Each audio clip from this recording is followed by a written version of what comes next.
Olá, boa tarde. Vai chegar ao Senado o chamado pacote anticrime, aprovado ontem pela Câmara dos Deputados. A proposta aprovada pela Câmara é parte do pacote anticrime encaminhado pelo ministro Sérgio Moro ao Congresso no início do ano. Mas os deputados aproveitaram também sugestões feitas pela Comissão de Juristas, coordenada pelo ex-ministro da Justiça e atual ministro do STF, Alexandre de Moraes. O texto prevê penas maiores para crimes hediondos e para crimes com arma de fogo de uso restrito ou proibido. Regras mais rígidas para progressão de regime, liberdade condicional e saídas temporárias. E aumenta de 30 para 40 anos o tempo máximo de prisão.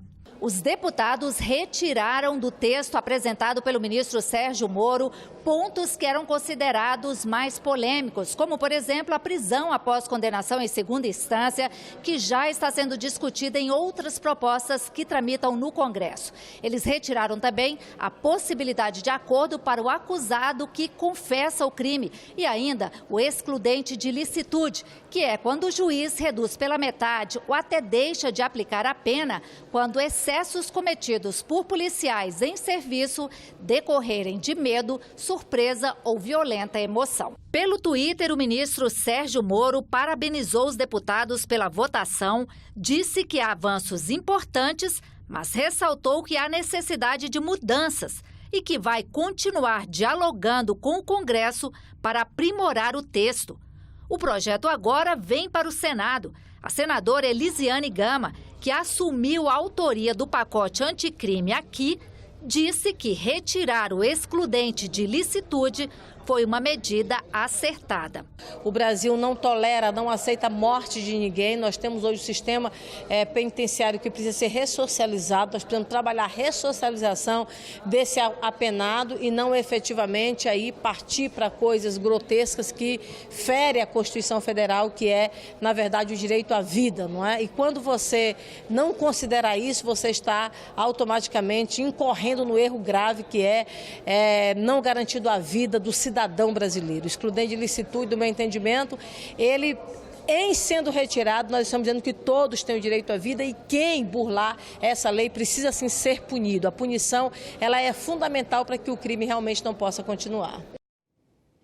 Criação do selo da produção da agricultura familiar e isenção do pagamento de taxas em atos de registro decorrentes de programas de regularização fundiária. Projetos aprovados em reunião da Comissão de Agricultura e Reforma Agrária. O texto aprovado refere-se a programas de regularização fundiária ou de habitação, ambos de interesse social. A gratuidade para o registro em cartório beneficiará famílias de baixa renda e promoverá a efetivação do programa. A comissão aprovou também o projeto que cria o Sistema Nacional de Certificação dos Produtos da Agricultura Familiar e o Selo da Produção da Agricultura Familiar. Este é um projeto que aprimora a competitividade e a valorização do produto da agricultura familiar. Traz um valor agregado, abre mais competitividade e dá, na verdade, uma segurança maior para todos, tanto para o agricultor quanto para o consumidor. A Comissão de Agricultura aprovou ainda projeto que fixa diretrizes para consórcio e cooperação entre União, estados e municípios para compra, custeio e uso de perfuradoras de poços artesianos. Cria condições para a cooperação entre os entes federados com a finalidade de viabilizar e incentivar a utilização da água subterrânea no combate à seca na região semiárida. Quanto mais nós tivermos instrumentos, e aí os poços artesianos são fundamentais porque no subsolo nordestino a água é abundante, né? Já será mais uma alternativa para que possamos resolver tentar pelo menos mitigar esse problema. A presidente da Comissão de Constituição e Justiça, Simone Tebet, disse que o projeto que prevê a prisão em segunda instância vai ser votado na semana que vem. A votação não estava prevista para este ano, mas ela atendeu ao apelo de 43 senadores durante a audiência pública sobre o projeto, com a presença do ministro da Justiça, Sérgio Moro. Na Câmara, uma proposta de emenda à Constituição. No Senado, um projeto de lei e um mesmo objetivo: resgatar a possibilidade de prisão após condenação em segunda instância, depois de o STF ter voltado atrás em uma posição que vinha adotando desde 2016 e decidido que a prisão de réus condenados só pode acontecer após o trânsito em julgado. Para o ministro Sérgio Moro, um dos convidados da audiência pública, os dois caminhos, emenda constitucional ou projeto de lei, são viáveis e não excludentes. Eu, francamente, penso que dois caminhos são válidos. Os dois caminhos são possíveis e me parece que nessa maioria apertada e com o voto do ministro Dias Toffoli, essa é a sinalização, igualmente, do Supremo Tribunal Federal, tanto da possibilidade via PEC, como da possibilidade via projeto de lei. O ministro do Superior Tribunal de Justiça, Herman Benjamin, ressaltou que o artigo 5º da Constituição tem que ser preservado em sua totalidade. Ele sugeriu mudanças no projeto de lei. Eu aqui não vou fazer sugestões específicas, mas existe aí todo um leque de possibilidades, desde dizer que a lei só se aplica a ilícitos praticados a partir de agora, como a dizer que a lei vai se aplicar àqueles que ainda não tenham condenação em segundo grau. Por emenda à Constituição ou por projeto de lei, o tema é polêmico e está longe de um consenso. Nenhum país do mundo tem no Supremo Tribunal Federal, a última instância, é a necessidade do trânsito em julgado. Isso não existe. Há países que vai-se até uma terceira instância, como a Itália, que tem a Corte de Cassação, mas não 4 instâncias. Inclusive se faz terrorismo. Terrorismo. Estavam dizendo aí, no dia que o Supremo tomar essa decisão de considerar que não é cabível necessariamente a prisão em segunda instância, serão libertados 169 mil estupradores, assassinos, etc. Aí o CNJ interveio e disse, não é bem assim. Essa decisão pode atingir 4.895 pessoas. Na semana passada, em uma reunião com o ministro Sérgio Moro, líderes de partidos nas duas casas, com exceção do PSL e do Podemos, decidiram dar prioridade de tramitação à proposta que está sendo analisada na Câmara. A PEC deveria ser votada, então, antes do projeto de lei que tramita aqui no Senado. Mas hoje, atendendo a um apelo feito por 43 senadores que assinaram um manifesto, a senadora Simone Tebet, presidente da CCJ, decidiu marcar a votação do projeto para a semana que vem. Mais da metade do Senado quer a validade da prisão após a segunda instância. Mas antes de terminar o ano legislativo, nós tenhamos a definição, nós possamos mostrar à sociedade brasileira que o Senado Federal está em sintonia com esse desejo da população. A senadora Simone Tebet justificou por que resolveu atender ao apelo dos senadores. Já foi lido o relatório, já foi dado vista coletiva, estamos fazendo e cumprindo a última etapa, que é esta audiência pública. Nós só podemos suspender por maioria absoluta deste colegiado ou pela unanimidade do Colégio de Líderes, a não ser que o Colégio de Líderes esteja falando pela maioria absoluta das senhoras e senhores senadores. O manifesto diz o contrário. Sobre essa questão da segunda instância, um acordo de líderes do Senado e da Câmara havia decidido priorizar a proposta de emenda à Constituição que está tramitando na Câmara dos Deputados. Foi o que lembrou ontem o presidente do Senado, Davi Alcolumbre, ao comentar a decisão de Simone Tebet depois da sessão no plenário. Eu estou praticamente com a Constituição da Comissão Especial de Acompanhamento pronta para publicar, de acompanhamento da PEC 199. Então, eu acho que eu considero a legitimidade da presidente de pautar, vários senadores fizeram esse pedido, mas eu estou ainda na tese do que foi conciliado na nossa reunião com o presidente da Câmara, o presidente do Senado, vários líderes da Câmara que na unanimidade apoiaram a tese da construção do texto de consenso e a ampla maioria no Senado. Então eu vou tentar ouvir mais os senadores, mas quero ficar com a tese da minha reunião com o presidente Rodrigo. O verão no Nordeste não será afetado pelas manchas de óleo nas praias. A afirmação foi feita por um representante do governo na comissão temporária do Senado que acompanha o desastre ambiental. A Pastoral dos Pescadores criticou a proposta de auxílio emergencial oferecido pelo governo. As primeiras manchas de óleo chegaram à Paraíba em 30 de agosto. De lá para cá, já são 889 localidades atingidas em 128 municípios, conforme o último balanço do IBAMA. A origem do vazamento ainda não foi esclarecida. Na terceira audiência pública da Comissão Temporária do Senado, que acompanha o desastre, o representante da Marinha informou que 8,4 toneladas de resíduos já foram retirados. Já o representante do Ministério do Turismo disse que até agora não houve registro de cancelamentos em massa de pacotes para o Nordeste. Um grande empresário, ele estima, nessa época, de uma movimentação de 250 milhões com relação a reservas de hotéis. Ele opera 12 grandes hotéis na região do Nordeste. O prejuízo que ele constatou já na parte contábil dele é de apenas 3%.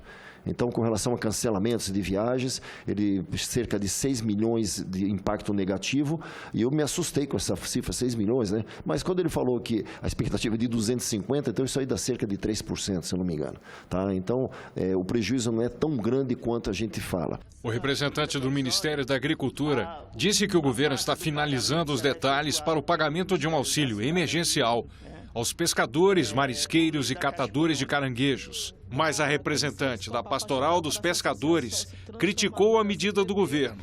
Disse que o pagamento se baseia no Registro Geral dos Pescadores, uma lista, segundo ela, cheia de falhas. A gente tinha lá, em final de outubro, quando a gente tinha menos áreas atingidas, quando a gente tinha menos extensão de comunidades impactadas, a gente tinha 159 mil, o que é que significa agora dizer que apenas 65 mil pessoas vão receber esse auxílio emergencial, né? Qual é o critério que a gente está utilizando aí para dizer quem é que vai comer e quem é que não vai comer? O senador Roberto Costa sugeriu melhorar a comunicação. É preciso um trabalho de informação às pessoas, não é?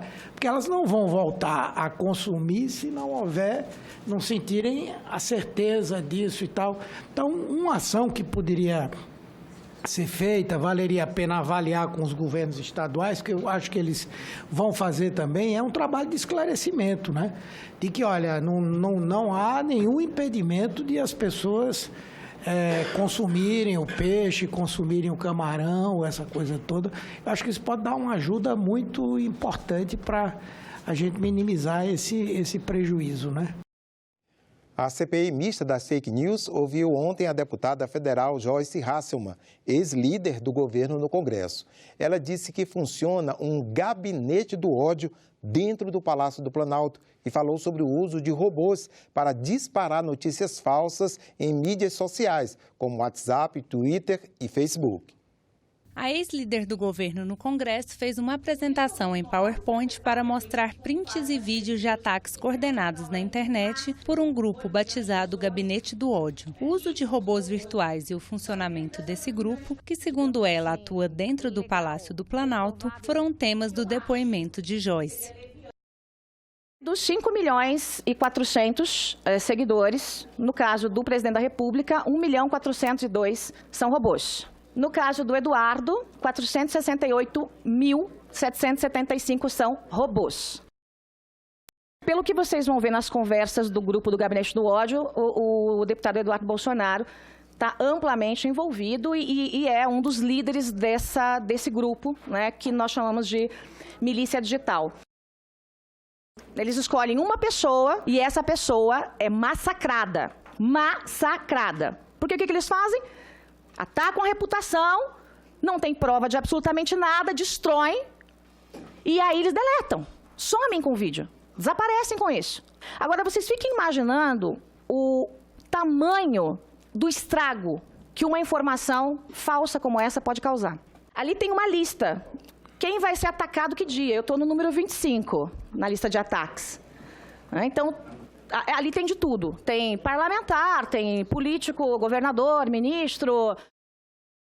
De maneira, digamos assim, legal, comprovável imediatamente, praticamente R$500 milhão de dinheiro público destinado para perseguir desafetos. Essa é a função do gabinete do ódio.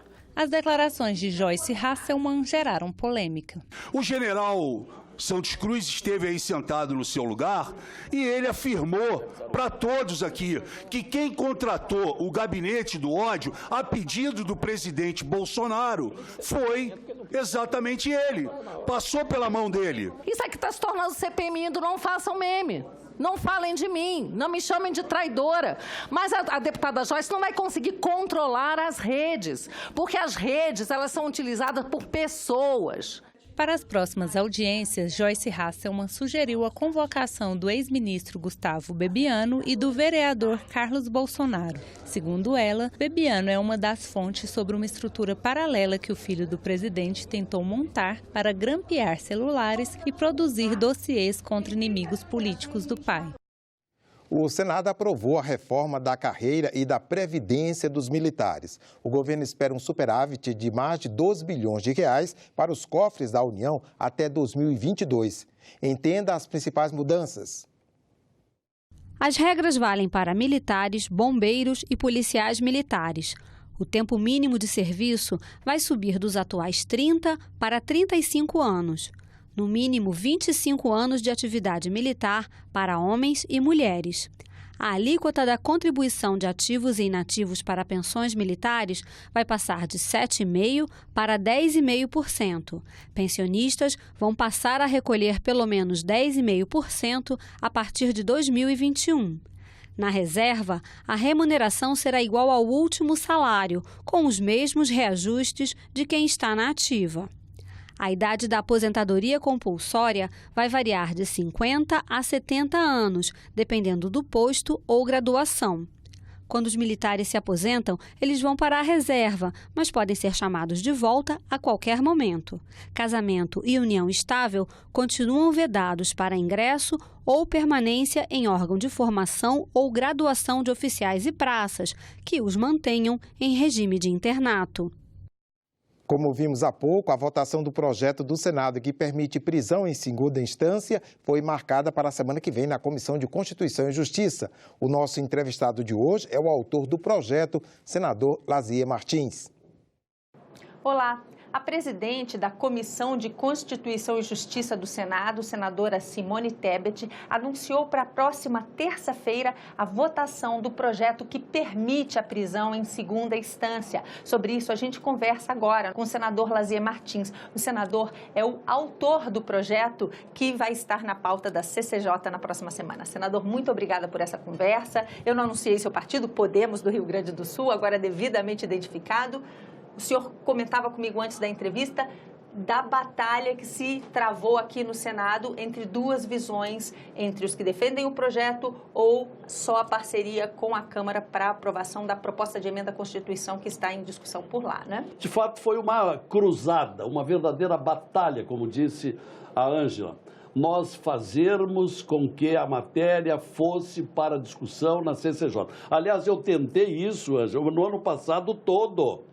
Porque o projeto de lei do Senado 166/18 é de abril do ano passado, mas tendo a presidência da Comissão de Constituição e Justiça, um senador que não foi reeleito, felizmente, e que não permitiu o tempo todo, e hoje é um dos indiciados na Lava Jato, talvez por isso jamais concordasse com o que se discutisse na CCJ, não deu no ano passado. Mas deu nesse ano. No momento em que começou a se discutir, uma PEC é um projeto de lei, e se concluiu que a PEC, que está lá na Câmara, que nós respeitamos e apoiamos, mas que precisava de um projeto mais urgente, porque não era possível manter essa inquietude, essa preocupação, esse medo da população brasileira com aquela infeliz decisão do Supremo Tribunal Federal, que acabou com a prisão em segunda instância por 6-5, um score minguado, e que futuramente, numa nova judicialização que fatalmente vai acontecer, nós temos esperança que o ministro Toffoli cumpra o que prometeu, de que o Congresso tem poderes para alterar a lei, dando a entender de que ele estará a favor se a matéria voltar para o Supremo. E aí inverte o score, que lá foi 6-5 contra, agora poderá 6-5 a favor se a matéria efetivamente for para lá. Mas o que nós pretendemos, através desse projeto de lei 166, é que se vote imediatamente.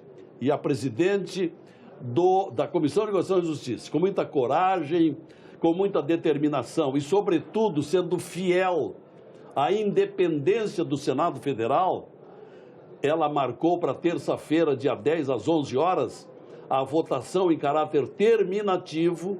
Pode haver alguém que peça um recurso e, em princípio, nós não vamos nos opor, mas é terminativo. Mas primeiro vamos votar na comissão, porque nós encaminhamos neste 4 de dezembro, além do manifesto de 43 assinaturas, nós encaminhamos também um requerimento firmado por 23 senadores integrantes da Comissão de Constituição e Justiça, pedindo a votação da segunda instância. De alguma forma, isso é uma discussão entre a decisão café da manhã que houve, reuniu o presidente da Câmara, Rodrigo Maia, o presidente do Senado e do Congresso, senador Davi Alcolumbre, e várias lideranças do Senado se reuniram naquele minuto, e o apelo do presidente da Câmara era pela aprovação dessa proposta de emenda à Constituição. Para o espectador entender, o projeto é mais rápido de votação, mas ele atinge só a esfera penal. E a proposta de emenda à Constituição, em tese, abrangeria também a justiça civil e tributária, não é isso? É uma tese. Eu tenho alguma dúvida sobre essa tese na área civil, com relação à PEC. Agora, com relação ao projeto de lei, é matéria pura e exclusivamente penal, porque ela propõe alteração do artigo 283 do Código de Processo Penal, que estabelece as hipóteses de prisão preventiva, prisão provisória, e nós acrescentamos um item para que possa haver também, através de sustentação do magistrado, que caiba também após a condenação em segunda instância. Essa é a inovação no artigo 283, que é o que está valendo. E nós acreditamos que vai passar agora no Senado. Se precisar de plenário, nós teremos que correr, porque depois tem apenas mais uma semana, e gostaria muito que fosse votado na Câmara. Só que na Câmara também tem que passar pela CCJ e depois pelo plenário. Aí eu acho que não há mais prazo. Com boa vontade haverá tempo. Senador, uma coisa invalida a outra? Em bom português, a aprovação do projeto do senhor enfraquece a necessidade dessa proposta de emenda à Constituição? Não, ao contrário.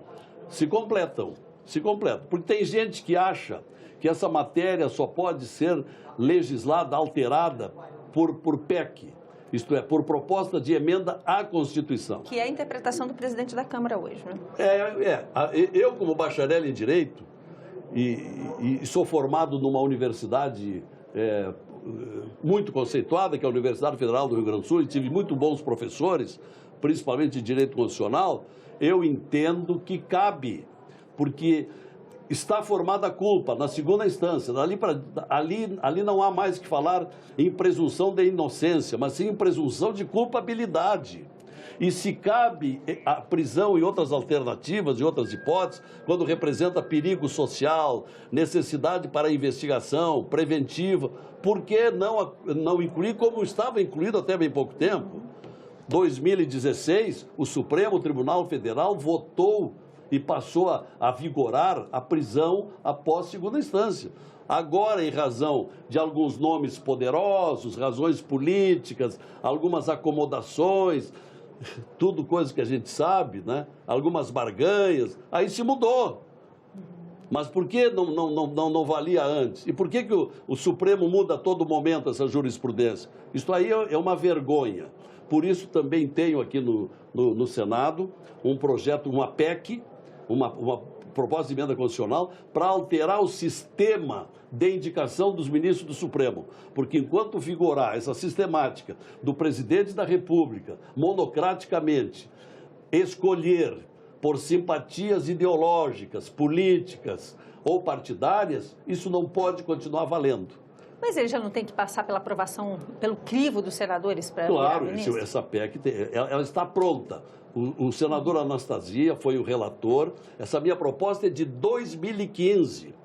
Foi a primeira proposta de legislação que fiz ao chegar aqui. Hoje tenho 71 projetos. O número 1 é a PEC 35, desde 2015. O senador Anastasia está com o relatório pronto, já entregou para a presidente da casa, Simone, e está em condições de ir à discussão na CCJ e depois no plenário. É uma outra providência que este Congresso tem obrigação de fazer. Mudar o sistema, fazer como na maioria dos países europeus. É uma comissão de juristas e não o presidente da República, a seu bel prazer e conforme as suas ideias, escolhe quem ele quer. Senador, muito obrigada por essa conversa. O encontro Interleges ILB é um evento que trata de temas relevantes para a realidade brasileira, com a presença de especialistas e parlamentares. Nessa quarta-feira foi discutida uma questão que vinha afetando o Brasil nos últimos 5 anos: a entrada de venezuelanos através da fronteira com o estado de Roraima, provocada pela crise humanitária no país vizinho. A venezuelana Jocelyn Urbina era profissional de recursos humanos e teve que deixar o país em 2017. Ela elogiou a operação acolhida do governo federal, mas afirmou que os imigrantes sofrem com a falta de informação sobre as leis brasileiras. Eu já tinha conhecimento de amigos venezuelanos que fizeram um tipo de licença para vender produtos na rua e eles não sabiam que tinha que pagar uma taxa mensal. E terminaram tendo o bloqueio do CPF. Essa lei de imigrações não é explicada para nós, eu estou conhecendo hoje. Eu veio do refúgio, veio do abrigo, eu participei ativamente da Operação Acolhida. Eu morava em um abrigo com meus 2 filhos e meu marido. Cerca de 700 venezuelanos entram por dia no país através da fronteira com Roraima. Apesar dos impactos negativos, o pesquisador João Carlos Jarochinski acredita que esta migração deve ser vista também como uma oportunidade para o Brasil. Os países que essas pessoas estão chegando têm que pensar em políticas de integração para que isso se torne um motor de desenvolvimento, lembrando que são pessoas normalmente jovens, com uma condição de saúde boa, com capacidade de empreender, né, com conhecimento nível superior. Então, são pessoas que podem gerar processos de desenvolvimento para essas localidades. Segundo os participantes do Encontro Interleges, o quadro de instabilidade política da América Latina é interligado à crise humanitária da Venezuela, o que pede cuidado à política externa brasileira. Eu acho que a gente está num momento de muita incerteza na América Latina. Em momentos de incerteza, a melhor coisa que a gente tem a fazer é voltar aos fatos, tentar entender com serenidade o que está acontecendo. E aí, mais uma vez, eu puxo para o papel da imprensa nisso. A gente vê essas manifestações acontecendo em mais de um país, a gente vê mudanças do eixo político em mais de um país, e isso deixa claro para a gente que não se trata de um fenômeno isolado. Esses eventos interleges que nós fazemos é mais um passo em direção a esse modelo de think tank novo que nós estamos implementando aqui, que já tem resultados tangíveis.